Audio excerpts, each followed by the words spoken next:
Hello students, continuing our multinational business finance class. In the earlier class we were discussing about currency appreciation and depreciation. Now in today's class we will discuss why this currency appreciates or depreciates. That means why any currency against other currency, why does this fluctuates? Fine, why does any currency vary against another country's currency? Say for example, for better understanding purpose, we will take an advantage of our domestic currency, that is rupee against American dollar. Right? Say for example, 1 US dollar is equals to rupees 70, the one way quotation.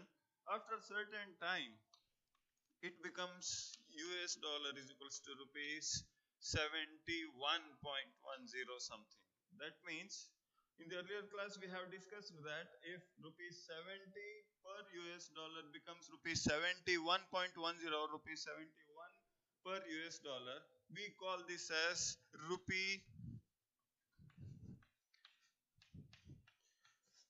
depreciation, right?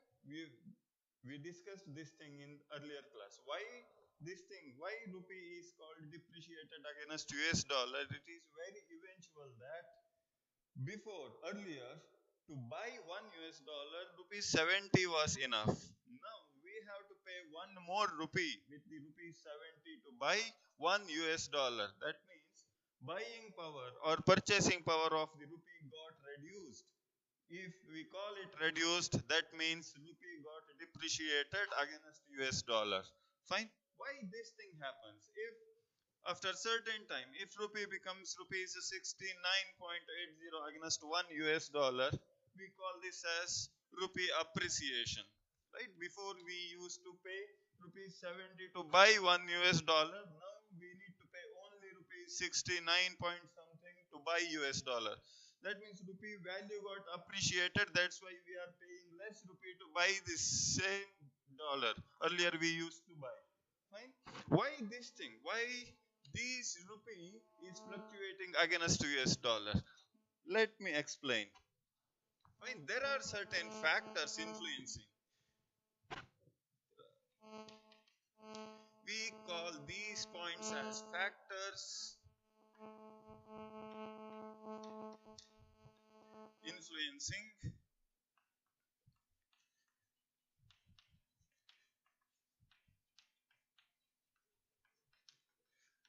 currency fluctuation, or factors determining exchange rate, or factors influencing, or those points which may impact on the vary of currency, one currency against another currency. First of all, similar like any other product, the price varies because of demand for certain currency. See why this word term demand comes into multinational business finance. Say for example, if rupee is getting demand from various other countries, means there are various countries intends to invest in India. To invest in India, they have to buy the raw material, they have to build their own building, they have to establish their research and development facility. To do all these things, they have to spend in rupee because they intend to invest in India, right? So if they need a rupee, then they have to sell their own foreign currency to buy Indian rupees, right? When the buyers are more, eventually demand increases for rupee. That means if the demand increases, when increased demand results in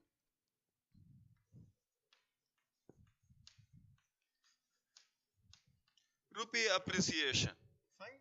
They are selling their foreign currency, their own currency, to buy Indian rupee to invest in India. Why do they intend to invest in India? Fine. That means if Indian economy is growing, uh, we can term it as economic condition, economic condition of a country. Now we can see many foreign players in automobile sectors are barging into to invest, like Kia, Morris Garage from Britain, and Kia from somewhere else, South Korea it seems, Toyota from Japan, Hyundai from South Korea.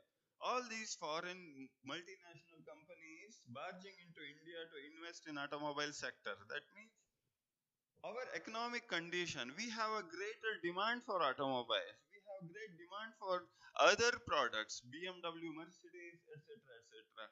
We have large demand for even in cosmetic field like L'Oreal, Paris, etc., etc. Fine. So, if our economic condition, that is the earning capacity of the individual increases, that shows our economic condition, stability in our economic condition. If the buyers are more in India, foreign players will enter into Indian market. If they are entering into Indian market, they have to invest in rupee. That means they have to sell their foreign currency to buy Indian rupee. Rupee gets appreciated. That means rupee again fluctuates against their own country's currency. Fine. Next thing, why these foreign players are coming to India? It is not that easy as we think and as we talk. Fine. If the intents to enter into any other country, that means there should be certain friendly government policies. Government policies in the sense, we all know FDIs, foreign direct investment. Foreign direct investment, not only in terms of money, they may invest in this foreign direct investment consists of money as well as assets, as well as machineries being imported to produce certain things, as well as manpower, that means talent or intellectual properties. So foreign direct investment may be in terms of money. If the Mercedes is going to establish their own manufacturing facility or assembling facilities in India, they have to invest lots of money here. If the German car maker, they have to bring their own money and convert it to Indian rupee to invest in India, where in Pune they have established their assembling facility. Fine. They have to invest in assets. They may bring certain tools. They may bring certain equipments to cope up with their production facility or manufacturing facility. Then machineries, advanced technologies, they have to bring to invest in other countries as a FDI. Then as well as manpower, engineers, and any other sectors. These things are intellectual property. So FDI may be in terms of all these things, and these FDI policies usually laid down by central government, Ministry of Company Affairs and central government together. Now, foreign direct investment, India has liberated much more nowadays. Like in retailing sector, in supply chain sector, e-commerce sector, Walmart has invested, right? I think you people are aware that Walmart is the world's largest retailing chain shops, world's largest US based company, Walmart, has invested in Indian company called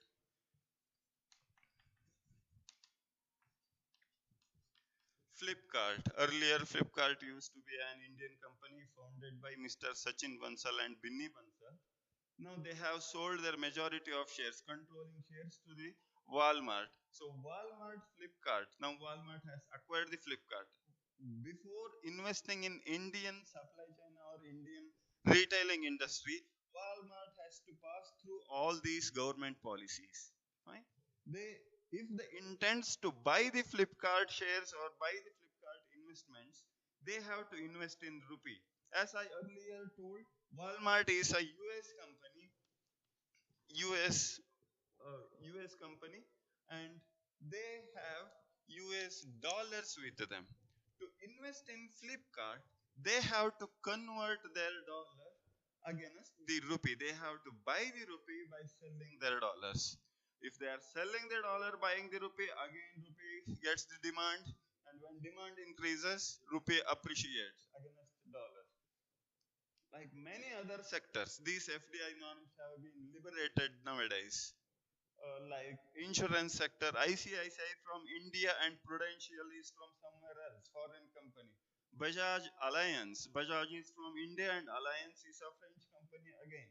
This French company intends to invest in, excuse me, invest in Indian market, Indian insurance sector. They have to sell their French francs and they have to buy the Indian rupee. Again, rupee gets demand, rupee gets appreciated against French francs. Fine. Then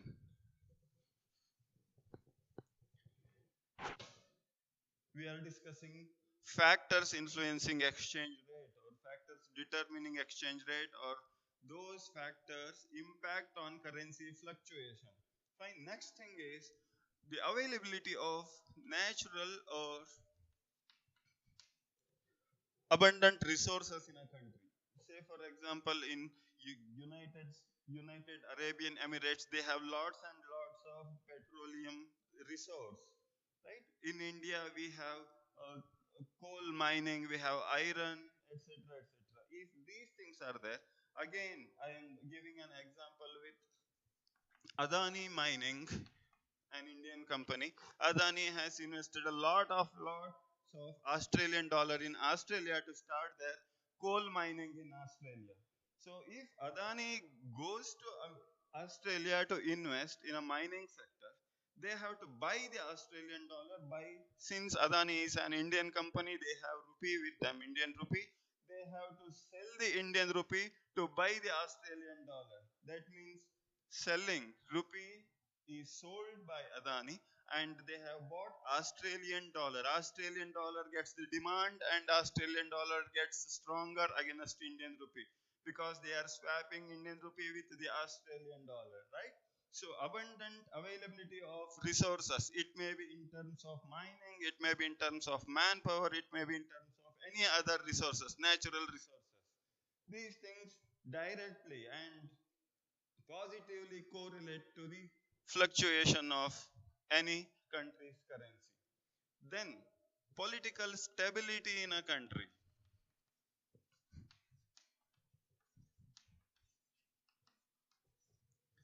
Political stability, if any government rules and regulations like custom duties, import, export duties, etc., etc. Before earlier, Indian government during the 1991, like software industry was booming and in a starting stage, they have introduced, I think in the 1996, this is called STPI Act, Software Technology Parks of India Act. According to this act, any company situated in special economic zone, you all are aware what does this mean, special economic zone.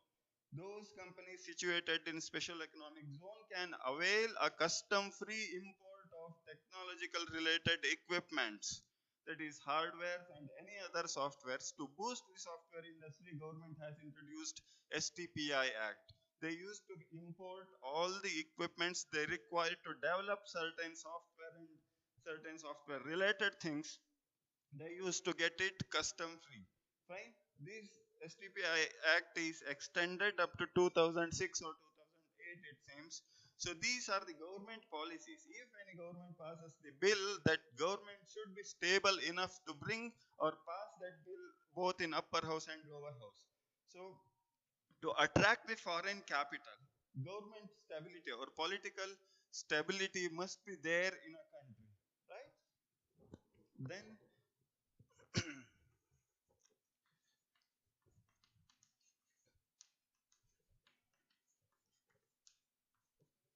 relative interest rates. So to attract foreign capital, in next few chapters we are going to study in detail about these things, interest rate theories, etc., interest rate parity theory, etc., etc. If any country is offering greater amount of interest rate, they apparently attract foreign capital, foreign investors. When interest rate is greater, it attracts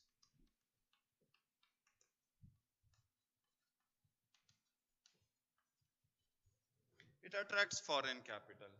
So if any country that these interest rates are set by central bank in any country, so if they offer higher rate or greater rate of interest rate, that eventually attracts foreign capital. Foreign investors look for greater return on investment. If the inflation rate is low, we can call it as relative interest rates as well as inflation rate also. If the inflation rate in a country is relatively low and that country is offering greater percentage of interest rate on investment, majority of the foreign investors comes to our country or comes to that country where interest rates are relatively high. They invest in their country. To invest, say for example, if a British citizen intends to invest in India, he has to sell his British pound to buy the buy the Indian rupee. If he is going to buy the Indian rupee, again there will be an increased demand for Indian rupee. Again, rupee appreciates against British pound, right? So the next another thing is the factors affecting exchange rate is psychological thing.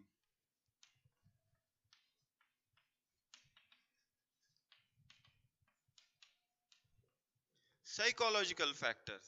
See, we all know that US is economically very strong country.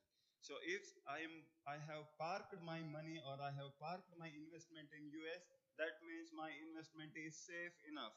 US has a stable government, US has a great history for giving greater amount of return on investment, and they are they are very much advanced in their technology.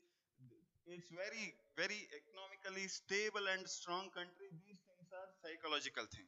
So any investor intends or wants to park his investment, he usually look into developed nation rather than developing nation. They may give greater amount of return on investment rather than these saturated countries. So these psychological factors eventually attract more capital. That means psychological factor always suggest to invest in developed country, right? So psychological factors are also, anyway we all know that speculation in share trading, in all the types of trading, in bullion trading, metal trading, whatever it is, including foreign exchange trading also, even multinational business finance investors, so they look, their psychological thing is to invest in developed country where my investment is safe enough. I have parked my investment in safer place so that I can get greater return on my investment. So in next class, in today's briefing, precisely in today's class so far we have discussed factors influencing exchange rate, right? So factors affecting exchange rate. First of all, it's a demand, then government policies like FDIs, foreign institutional investors, FIIs, relative interest rates, political or government stability in that country, availability of abundant natural resources, psychological factors, inflation rate of that country, interest rate of that country, etc. etc. In the next class, in the next session, we are going to study the types